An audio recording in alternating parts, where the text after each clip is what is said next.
What's up, guys? It's Misery, and I'm back. I know it's been a while, but I finally got athletics and school under control for a little bit, so I decided I would get back on the YouTube grind, and today I'm bringing you my initial thoughts and review on Modern Warfare 3.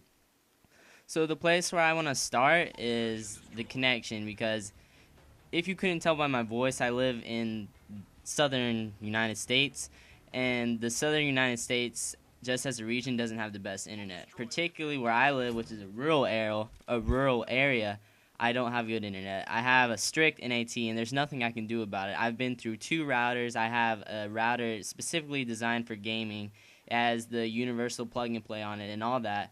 I've opened ports. I've done a demilitarized zone, and nothing works. So basically, I'm screwed with the strict NAT. And here's the thing.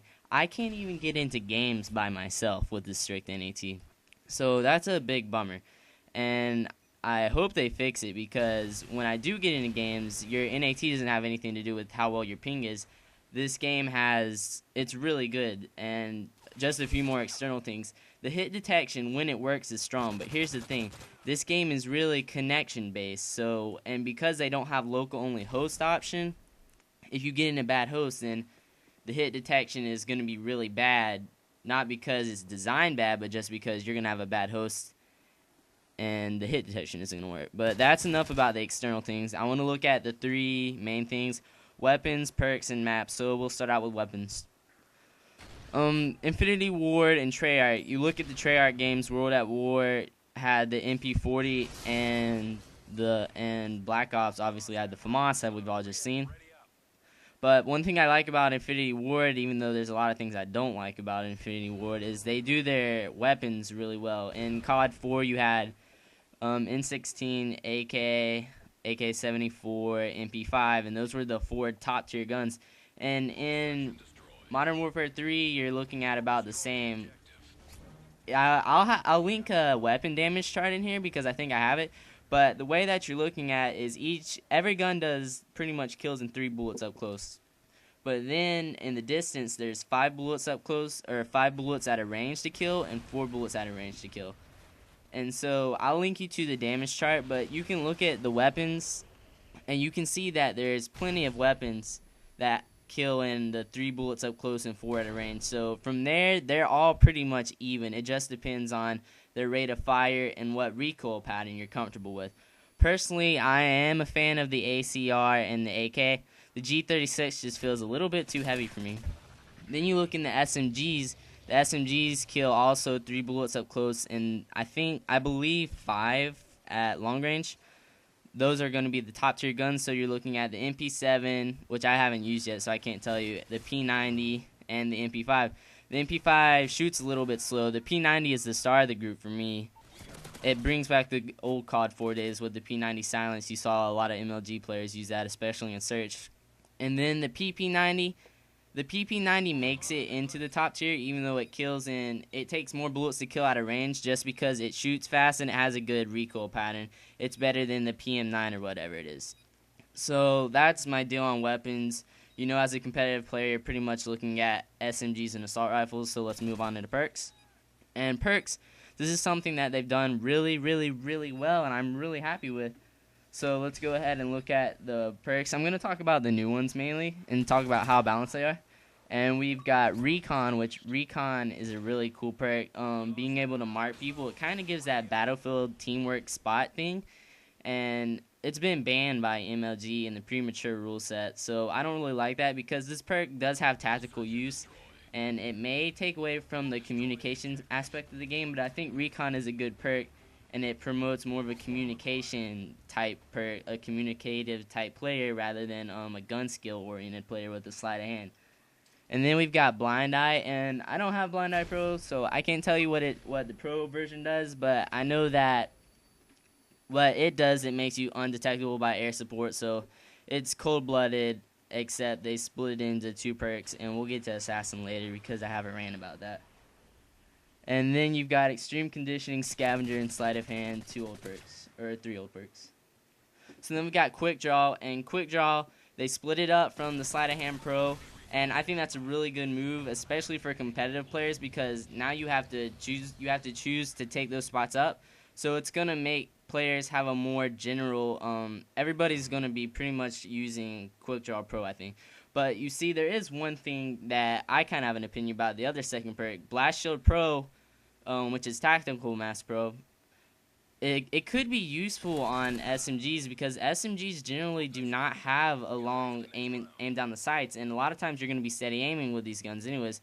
So I think that the Blast Shield Pro, which does have some tactical use, especially as a more rushing oriented player, it's going to be really cool to use, and I'm expecting people to use it. So, Assassin.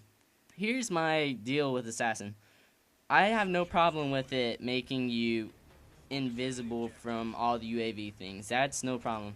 But here's the only drawback. The Pro version makes you invulnerable to all the counter air support. So with Assassin, not only are you making everybody else's UAV worse, but you're also strengthening yours. And because of that fact that you're helping yourself and hurting the other team, it feels like this perk is really overpowered. And I hope they do something about it. Will they? I doubt it. I try not to use Assassin mainly because Quick Draw is a lot more helpful to me, or I'll use Hardline. So anyways. And then you've got your third tier perks, which are pretty much all the same. You have two new ones, 301s. We'll go to the new ones. Marksman. Marksman is also like a battlefieldy kind of spotter. And I like how they added in Recon and Marksman. And it gives you that, I don't know how to say it, it gives you the communicative, like being a more team-oriented player to be able to see people rather than kill. And then you've got Stalker, which is more of the kill because you're aiming down sights faster. And that's actually a pretty good perk if you're not into using Dead Silence, but I'm a Dead Silence lover, so. But the perks are really good, and I hate to see that MLG is probably going to ban them. And one thing Infinity Ward, make people just silent altogether so I don't have to use Dead Silence, because I think I would like to see more variety in the perks in the third slot. So let's move on to maps. And I'm going to be straight out, flat, like I always am, and say the maps are horrible. I mean, over the past week, as I've played it more, I've got more used to them, but it feels like they're so pushed together, and I don't really like that. It feels like there's always somebody coming at you from some direction, and it just makes the game, like, always a mess. I'm thinking of maps in general. There's two types of maps, really.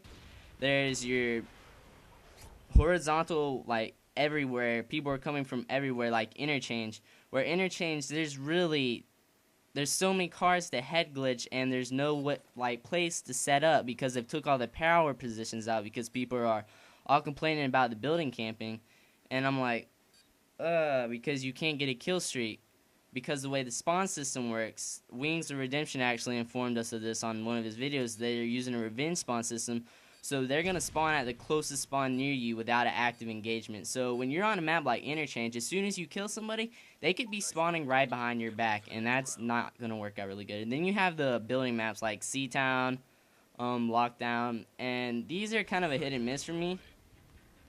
But overall, these maps are a little bit better. It seems like they've toned down the buildings, except for Fallen. Fallen I just can't stand. There's so much camping on that map. But the building maps they'll play out just the same way, like Seatown. It'll play out just the same way as it will in Modern Warfare 2. So those are a hit and miss with me. But overall, Modern Warfare 3, I'm actually liking the game when I can actually get into one. So I'm looking for Infinity Ward to solve that problem, fix the assassin issue, and hopefully the maps that they come out with will be a lot better. So if you got a response, I would love to hear it. I'll be putting up more content. I've been getting better at the game, surprisingly, and I've been getting a lot of cool footage. So I hope to see you guys soon, and I'll be putting up some competitive footage really soon.